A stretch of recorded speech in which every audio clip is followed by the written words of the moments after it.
జగన్మోహన్ రెడ్డిని కర్మ వెంటాడుతూనే ఉంది. నువ్వు ఎక్కడికి వెళ్ళినా నీడలాగా నేను వస్తానే ఉంటుంది. ఎందుకంటే గతంలో చేసినటువంటి పాపాలే ఇప్పుడు కర్మ రూపంలో పోసాన్ని వెంటాడుతున్నాయి. పోసాని ఇటీవల గుంటూరు కోర్టులో విచారణకు హాజరైన సందర్భంలో కొంత బ్లాక్మెయిలింగ్ చేసే ప్రయత్నం చేశాడు.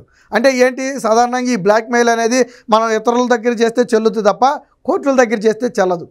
నాకు బెయిల్ రాకపోతే ఆత్మహత్య శరణ్యం, నాకు ఆరోగ్యం బాలేదు, నాకు 2 సార్లు గుండెకి ఆపరేషన్ చేశారు, స్టంట్లు వేశారు, నేను మందులు వేసుకునే పేషెంట్ని, నన్ను ఇలాగ కోర్టుల చుట్టూ తిప్పిన, జైల్లో పెట్టిన, నాకు అంటే అనారోగ్యంతో ఉన్న నన్ను ఇలా ఇబ్బంది పెడితే నాకు ఆత్మహత్య శరణ్యం తప్ప వేరొకటి కాదు అని ఒక రకంగా జడ్జినే బెయిల్ ఇమ్మని బ్లాక్మెయిల్ చేసినట్టుగా ఉంది. ఏదో సినిమాలో చూడండి, ఏదో ఇచ్చేయండి బెయిల్ ఇచ్చేయండి అని చెప్పి చెప్తారు చూసారా, అలాగే పోసానియే తన అనారోగ్యాన్ని కారణంగా చూపి ఒక రకంగా వాస్తవానికి ఏడ్చాడు. పోసాని మురళీకృష్ణ కోర్టులో బోరుని ఏడ్చుకుంటూ ఈ మాటలు చెప్పాడు. నాకు బెయిల్ రాకపోతే ఆత్మహత్య శరణ్యం తప్ప నాకు వేరే గతి లేదని ఏడ్చేటప్పటికి అందరూ షాక్ అక్కడ. ఎందుకంటే ఇలాంటి ఘటనలు రేరుగా ఎదురవుతుంటాయి. అందులో పోసాని లాంటి వ్యక్తి ఏడ్చి మాట్లాడేటప్పటికి అందరూ కొంత షాక్ అయ్యారు. బట్ ఏదో పోసాని ఏడ్చాడు కదా అని చెప్పి జడ్జి జాలిపడి వదిలేస్తారంటే చట్టం తన పని తాను చేసుకుంటూ వెళ్ళిపోతుంది. కాబట్టి ఈ నెల 26 వరకు రిమాండ్ అయితే విధించింది. అక్కడ పోసాని ఏడుపులేమి కోర్టులో అయితే పనిచేయాలి. అయితే ఇదే పోసాని గతంలో రోజా ఏడ్చినప్పుడు కొన్ని మాటలు అన్నాడు. ఏమన్నాడు తెలుసా, రోజానే ఏడ్చింది. ఎందుకంటే ఎవరో ఒక టీడీపీ నేత నన్ను ఏదో అన్నాడు అని చెప్పి రోజా ఒక వారం రోజులు రోజు ప్రెస్ మీట్ పెట్టి ఏడ్చినప్పుడు పోసాని ఏమన్నాడు తెలుసా, ఎగిరి గుండెల మీద తన్నితే ఎక్కడ పడాలో అక్కడ పడతాడు, నువ్వు ఎందుకు ఏడుస్తున్నావు, నీలో ఆ పవర్ ఏమైపోయింది, రోజా అంటే ఏడవటం కాదు, రోజా అంటే ఒక శక్తి, నీకు మాట్లాడటం రాదా, ఒక మాట అంటే నువ్వు 2 మాట్లాడలేవా, నీ గురించి మాట్లాడితే నువ్వు వాళ్ళ గురించి మాట్లాడలేవా, నీకు రాజకీయాలు కొత్త, నీ వెనకమాల మేమి లేమా, ఎందుకు ఏడుస్తున్నావు, నువ్వు ఏడిస్తే పోయేది నీ పరువే, ఏడవటం కాదు, నిన్ను బజారుకి లాగితే నువ్వు వాళ్ళని కూడా బజారుకి లాగు అని ప్రెస్ మీట్ పెట్టి ఇష్టం వచ్చినట్టు మాట్లాడు. అంటే రోజాకి ధైర్యం చెప్పే కోణంలో పోసాని మాట్లాడిన మాటలవి. మరి ఈరోజు నువ్వెందుకు బోరుని ఏడ్చావు? ఆ రోజు రోజా ఏడ్చితే సిగ్గులేదా ఏడుస్తున్నావు, నువ్వు పోరాడలేవా, సిగ్గులేదా ఏడుస్తున్నావు, నువ్వు ఎదురు తిరగలేవా అని మాట్లాడిన నువ్వు మరి సిగ్గులేదా ఈరోజు అరెస్ట్ చేస్తే విడుదలై బయటికి రాలేవా, ఈరోజు కేసులు పెడితే నేను సత్యశీలుని నిరూపించుకోలేవా? చంద్రబాబు గారు అరెస్ట్ అయిన సందర్భంలో కూడా ఇదే మాటలు మాట్లాడాడు పోసాని. అనారోగ్యాన్ని అడ్డం పెట్టుకుని చంద్రబాబు నాయుడు బయటకు వచ్చాడు, రోగాలను అడ్డం పెట్టుకుని చంద్రబాబు నాయుడు బయట తిరుగుతున్నాడు, బెయిల్ మీద తిరుగుతున్నాడు అని కావాలని గుచ్చి మాట్లాడాడు. మరి ఈరోజు నువ్వు అదే అనారోగ్యాన్ని అడ్డం పెట్టుకుని బెయిల్ ఇమ్మని ఎలా అడిగావు? నాకు స్టంట్లు వేసారని నువ్వే చెప్పావు, 2 ఆపరేషన్లు చేశారని నువ్వే చెప్పావు, నేను రోజు 1 డజన్ ట్యాబ్లెట్లు వేసుకోవాలి లేకపోతే నేను బ్రతకలేనని నువ్వే చెప్పావు కోర్టుకి. మరి ఈరోజు నువ్వెందుకు నీ అనారోగ్యాన్ని చెప్పావు?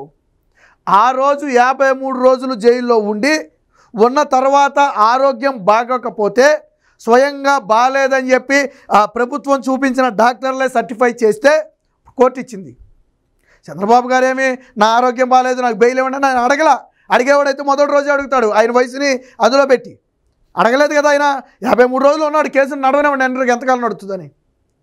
మరి నువ్వు గట్టిగా అరెస్ట్ చేసి 10 రోజులు జైల్లో పెడితేనే జడ్జినే బ్లాక్మెయిల్ చేసే స్థాయికి వచ్చాడు. అంటే సినిమా అనుకున్నాడేమో, ఇది సినిమాల్లో అలవాటు కదా, బాగా జడ్జిల్ని బెదిరించడం బ్లాక్మెయిల్ చేయడం సినిమాల్లో బాగుంటుంది, నిజ జీవితంలో బాగోదు.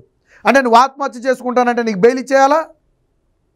జడ్జిని అడిగా అదే చెప్పింది, బెయిల్ ఇవ్వకపోతే నాకు ఆత్మహత్య శరణ్యం అని చెప్పి స్వయంగా జడ్జి ముందు ఏడ్చాడు. అలా ఏడ్చాడని చెప్పి బెయిల్ ఇస్తే అరెస్ట్ అయిన ప్రతి ఒక్కడో ఇదొక స్ట్రాటజీగా వాడతాడు.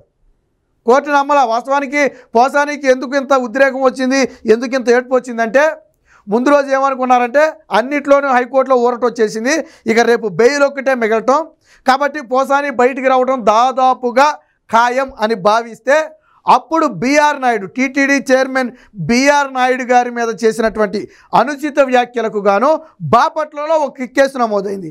ఆ బాపట్ల పోలీసులు పీటీ వారెంట్ ద్వారా గుంటూరు జైలుకు కోర్టులో హాజరుపరిస్తే మళ్ళీ దాంట్లో 26 వరకు రిమాండ్ ఇచ్చింది. అంటే ఆల్రెడీ బయటకు వచ్చేసాను అనుకున్న సమయంలో మళ్ళీ రిమాండ్ పడేటప్పటికి లేదా మళ్ళీ కొత్త కేసు వచ్చేటప్పటికి పోసానికి పాపం ఉద్రేకం తన్నుకొచ్చుంటుంది. మరి ఆ రోజు నువ్వు చేసిన పాపం అలాంటిది. ఆ రోజు నువ్వు మాట్లాడిన మాటలాంటివి. ఆ రోజు జగన్మోహన్ రెడ్డి నువ్వేమన్నావు తర్వాత నాకేం సంబంధంలా, సజ్జల రామకృష్ణారెడ్డి రాసి ఇచ్చాడు, సజ్జల రామకృష్ణారెడ్డి కొడుకు భార్గవరెడ్డి వైరల్ చేశాడు, నేను కేవలం మాట్లాడా, నాకేం సంబంధం లేదని నువ్వు చెప్పావు కదా. ఏమీ ఆశించకుండా ఆడెవడో స్లిప్ రాసిస్తే నువ్వెందుకు మాట్లాడావు? నువ్వు ఎవరి మీద మాట్లాడుతున్నావో నీకు తెలియదా? నువ్వేమైనా పిచ్చోడివా? తెలుసు కదా, చంద్రబాబు నాయుడు గారు ఎవరో తెలుసు, పవన్ కళ్యాణ్ ఎవరో తెలుసు, నారా లోకేష్ ఎవరో తెలుసు. తెలిసి ఎలా మాట్లాడావు నువ్వు? మరి మాట్లాడావు కాబట్టి కర్మ అనుభవించు, మాట్లాడావు కాబట్టి కర్మ అనుభవించు. ఆ రోజు సొంతపోసు కబుర్లు చెప్పావు. రాజకీయ విమర్శలు సహజం. ఇప్పుడు చాలామంది మాట్లాడారు, వాళ్ళందరినీ అరెస్ట్ చేయాల. రాజకీయాన్ని రాజకీయంగా మాత్రమే చూడాలి, రాజకీయ విమర్శలను రాజకీయ విమర్శలుగానే చూడాలి, అలా మాత్రమే చేయాలి. నువ్వు పవన్ కళ్యాణ్ పెళ్ళిళ్ళ గురించి మాట్లాడతావు, వాళ్ళ భార్యల గురించి మాట్లాడతావు, లేదా వాళ్ళ పిల్లల గురించి మాట్లాడతావు, లేదా నారా లోకేష్ ఎప్పుడో ఫారెన్లో ఏదో చేశాడని దాని గురించి మాట్లాడతావు, చంద్రబాబు గారు వెన్నుపోటు గురించి అని మాట్లాడతావు. ఆయన వెన్నుపోటు పొడితే 3 సార్లు 4 సార్లు ముఖ్యమంత్రి ఎలా అయ్యాడు? ప్రజలకు తెలీదా? అంటే వైసీపీలో పదవి కోసమో వాళ్ళు ఇచ్చే చిల్లర కోసమో ఆ రోజు నువ్వు గట్టి తిన్నావు కాబట్టి ఈరోజు కర్మ అనిపిస్తున్నాయి. అందుకే చెప్పా, పోసాని కర్మ ఎందుకు వెంటాడుతున్నానంటే అయిపోయింది, దాదాపు హైకోర్టులో అన్నీ ఊరటొచ్చాయి, ఇక రేపు బయటికి రావటమే అని ప్రశాంతంగా పడుకుని ఉంటాడు. ఆ రోజు నైటు తెల్లారే మళ్ళీ తీసుకెళ్లారు పోలీసులు, దీంతో మళ్ళీ రిమాండ్ విధించారు. దాంతో పాపం ఉద్రేకం తన్నుకొచ్చింది. అందుకనే చెప్పే కర్మ అనేది పోసానిని వెంటాడుతూనే ఉంటుంది. ఏదేమైనా మొత్తంగా పోసానికి ఈ నెల 26 వరకు అయితే ఆ రిమాండ్ అయితే విధించడం జరిగింది. ఒకప్పుడు ఏదైతే చంద్రబాబు గారి విషయంలో కావచ్చు, లేదా లోకేష్ విషయంలో కావచ్చు, పవన్ కళ్యాణ్ విషయంలో కావచ్చు, ఇష్టం వచ్చినట్టు నోరుందని మాట్లాడారు. ఆ రోజు పెద్ద పెద్ద పగలబాలు పలిగాడు. ఈరోజు మాత్రం కోర్టు ముందుకు వెళ్ళిపోయి బోరిన చిన్నపిల్లడు ఏడ్చినట్టు, ఏదో చిన్నపిల్లలు చూడండి నాకు చాక్లెట్ ఇవ్వకపోతే నేను అన్నం తిన్నానో, లేదా చాక్లెట్ ఇవ్వకపోతే నేను బడికి వెళ్ళినానో ఏడుస్తారు. అలాగే నాకు బెయిల్ ఇవ్వకపోతే ఆత్మహత్య శరణ్యమని ఏడ్చాడు. చిన్నపిల్లల కంటే దారుణంగా ఏడ్చాడు. కర్మ అనేది ఏది వదిలిపెట్టదో, చేసిన పాపానికి ఎప్పటికైనా సరే శిక్ష తప్పదు అనడానికి పోసాని కేసే ఒక ఉదాహరణ.